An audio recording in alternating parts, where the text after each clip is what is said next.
다음 게시글 살펴보겠습니다. 한 분들아, 언제 평평해지냐? 회복이 언제 잘 되고 모양이 다 완성이 되냐 이런 질문 같아요. 가슴을 만져보면 멍울 같은 게 아직도 크게 만져진 두 달인데 댓글을 보면 아직 바이오 본드가 안 빠진 듯.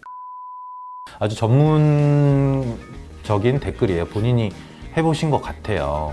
바이오 본드 또는 바이오 밴드라고 표현하는데요. 이거는 보통 의학 용어는 아니고 몸 안쪽에 지방 흡입 같은 걸 했을 때 이 섬유 조직이 좀 더 잡혀 있고 그것 때문에 약간 표면이 울퉁불퉁하고 모양이 평평해지지 않는 걸 바이오 본드 또는 바이오 밴드라고 표현하고 있고요. 1년 정도 되면 확실히 최종 결과에 가깝다라는 건 맞는 말씀이고요. 드물지만 3년 정도 걸린 이건 이제 회복이 굉장히 더딘 경우에 해당이 되겠죠. 그러면 질문을 한번 보면 첫 번째, 수술 후에 언제 평평해질까? 보면 보통 3에서 6개월 정도 되면 확실히 수술 효과가 드러나고 많이 평평해지실 거예요. 바이오 본드에 대해서는 말씀드린 대로 아까 설명을 드렸고, 온찜질이나 스트레칭 하는 게 도움이 되나? 온찜질은 도움이 될 수 있는데 위험할 수도 있어요. 수술을 하고 나면 이 가슴 부위에 감각이 좀 떨어져 있기 때문에 뜨거운 걸 온도를 잘 못 느끼기 때문에 화상을 입을 수 있습니다. 그래서 온찜질은 되도록이면 피하시는 게 좋고요. 가벼운 마사지 또는 쭉 당기는 스트레칭 이런 것들은 도움이 될 수 있고요.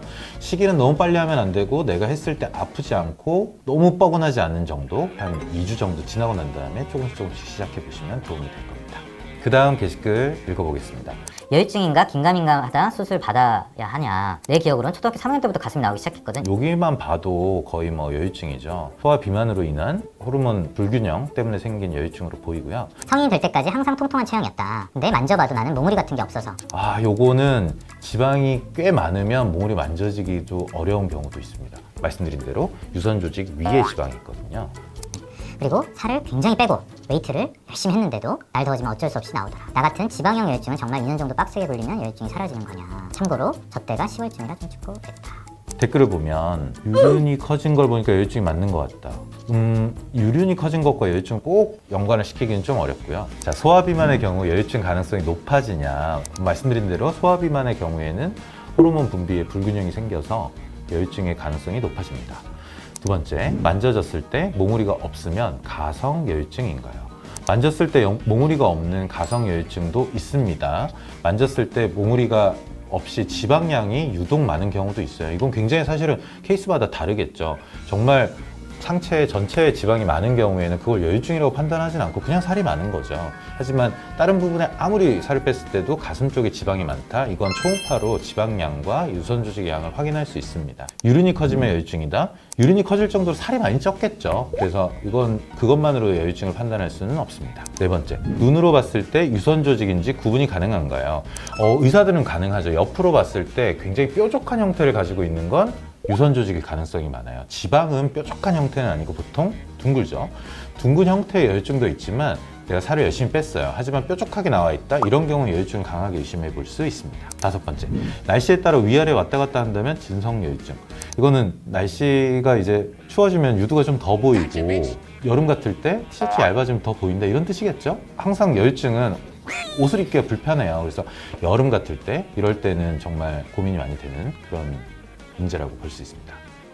원장님, 여유증 수술로 병원에 내원하시는 분들이 가장 많이 하는 질문은 어떤 걸까요? 일단 가장 첫 번째 질문은 제가 여유증인가요? 이걸 굉장히 궁금해 하시죠. 근데 그게 의사도 육안으로만 판단할 수 없는 문제거든요. 초음파를 봐야 되기 때문에. 그래서 정말 여유증인지 아닌지 이게 중요해요. 여유증이 아니라면 우리가 운동이나 다이어트로 해결할 수 있을 거고요. 여유증이다 판단되는 경우에는 수술적인 방법을 도움을 받는 게 유일한 치료법이거든요. 그래서 요즘에 여유증 수술은 비교적 심플하고요. 절개도 한 5mm 정도. 압박, 붕대나 이런 거 없이도 빠른 회복을 도울 수 있도록 우리가 수술을 하기 때문에 큰 부담 없이 고민이 되신다면 성형외과를 방문하시는 게 가장 좋은 해결책이라고 다시 한번 말씀드릴게요. 오늘은 여유증에 대한 팩트 체크를 해보았습니다. 그동안 궁금하셨던 데에 도움이 되었다면 좋겠고요. 도움이 되셨다면 구독과 좋아요, 알림 설정까지 부탁드리겠습니다. 감사합니다.